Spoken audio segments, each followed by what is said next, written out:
Jacksonville Jaguars fans, welcome into Duval Daily presented by GenJag.com. I'm Jordan Aluga. Thanks so much for being here Thursday, October 16th. Your Jacksonville Jaguars, they're off over the pond in London, getting ready to take on the Los Angeles Rams. We're going to break down that game. We're going to preview it here. Really appreciate you being here. If you enjoy the content, please like and subscribe. You can also check out GenJag.com/shop. Pick up some new Duval gear like the hat I'm wearing right now.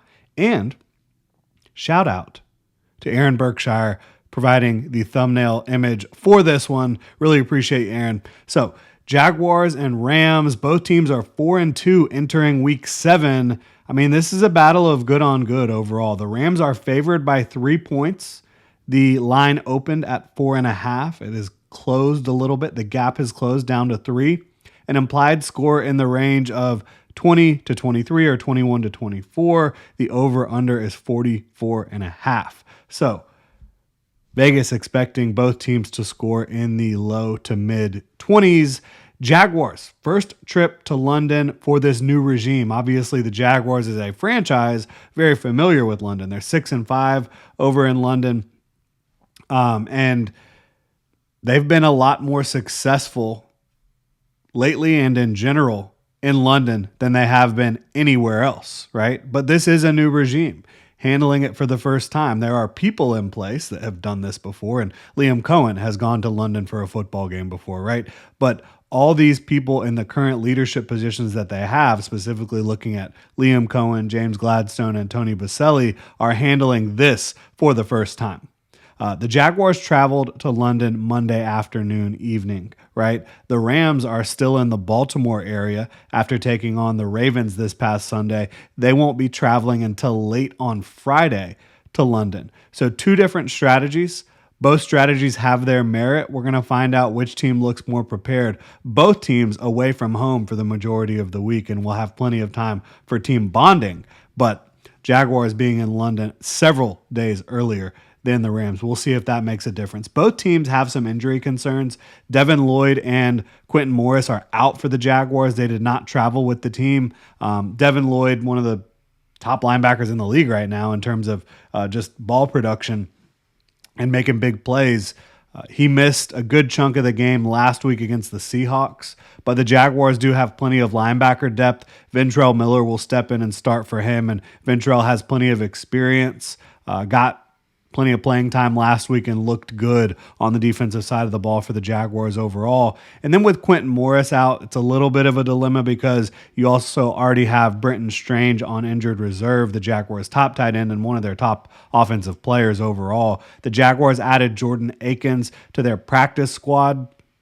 He's a guy that Jaguars fans should be familiar with, spent plenty of time with the Houston Texans and has had some performances against the Jaguars in the past. But that's kind of how the Jaguars are handling those 2 injury situations. They're also monitoring center Robert Hainsey, who missed last week with a hamstring injury. They could really use him back.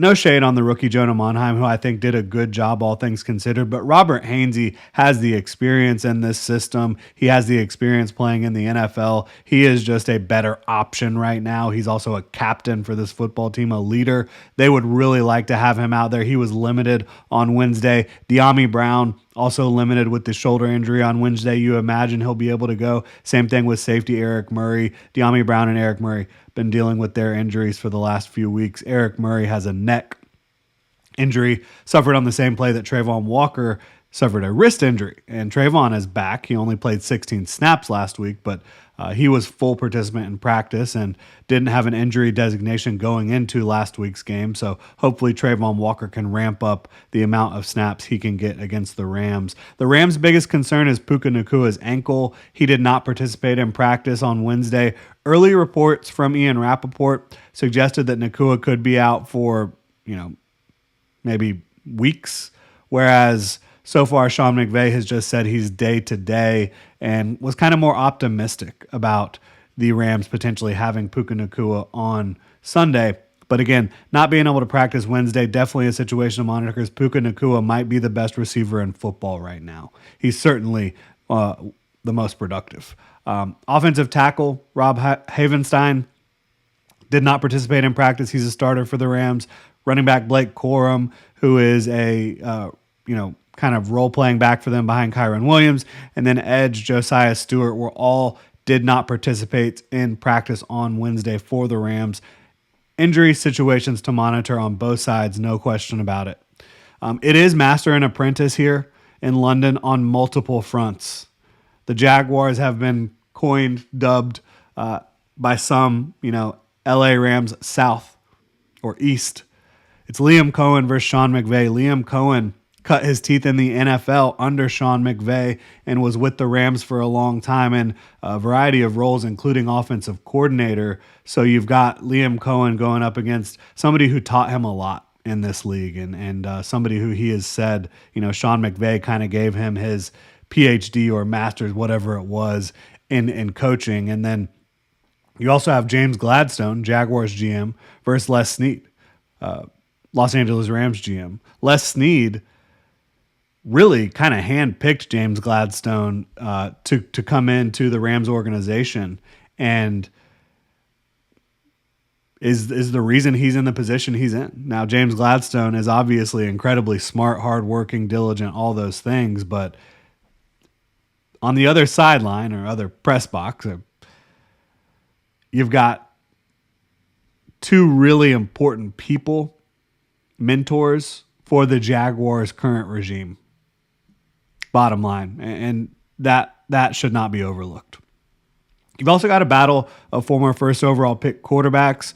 Trevor Lawrence just turned 26 years old. He's coming off two pretty good performances, while Matthew Stafford, he's 37 in the twilight of his career, but still playing great football, perennially a top 10 quarterback, a guy where, doesn't get as much attention for it, but he's certainly got the ability to fool you with his eyes the same way like a Patrick Mahomes does. He can do the no-look pass. He can throw the ball from all sorts of different odd arm angles and get the ball in spots you just would not expect him to be able to. So he is established in this offense. He's been with the Rams, Sean McVay, for a while. Came into the season with a back injury, but that seems to be pretty much behind him at this point, while Trevor Lawrence is kind of looking to fully establish himself in a single offense, now on his fourth offensive play caller in 5 years. And yes, it is 4. You talk about year one under Urban Meyer, you had Darrell Bevell. Then you get into the Doug Peterson era, and Doug Peterson's the primary offensive play caller in year one. And then it seems like that kind of shifts over to Press Taylor, and now you have Liam Cohen. So he's still trying to find his footing, quite honestly, in an offense. And have time on task and have experience and all that. And this is, I've mentioned it, I think that Urban Meyer, Darrell Bevell, that offense was basically not even an NFL offense. And then you get Doug Peterson in here and you get into like NFL passing game offense 101, and then now you're in like 401 or 501. It is big time here with Liam Cohen, the amount of responsibility mentally that the quarterback has, both preparation-wise, pre-snap, post-snap, all that stuff. So Trevor Lawrence seems to be finding his footing a little bit in this offense.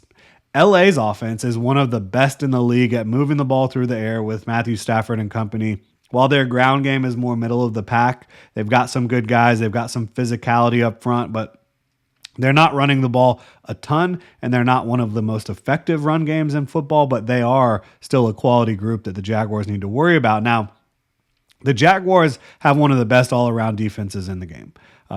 They are one of the best run defense units, probably top 3-4 run defense units in the league. Their big issue, their Achilles heel so far, is giving up explosives in the passing game. You saw that last week as well. They're hoping more Travis Hunter, more Trayvon Walker, and the addition of Greg Newsome can help in that regard this week and moving forward. And this is the team in the NFL when it comes to turnovers. The team. The Jaguars failed to force a turnover last week, however, for the first time this season. They're tied for the league lead in turnover differential. They still lead the league in turnovers forced with 14. They are getting the ball, their hands on the ball in a lot of different ways. Punching the ball out when they get to the tackle point, trying to get their hands up at the line of scrimmage, trying to get strip sacks as well, and then also jumping routes. So they might need to be able to do that in order to get a dub in London against these Rams. The Rams defense, looking at them against the Jaguars offense, Rams defense has 19 sacks already to their name, while the Jaguars offensive line, outside of a butt kicking last week at the hands of the Seahawks, Jaguars offensive line has been excellent protecting the passer outside of last week and also paving the way in the run game. Like Travis Etienne, he's had some nice holes to work with. Trevor Lawrence has generally had plenty of time.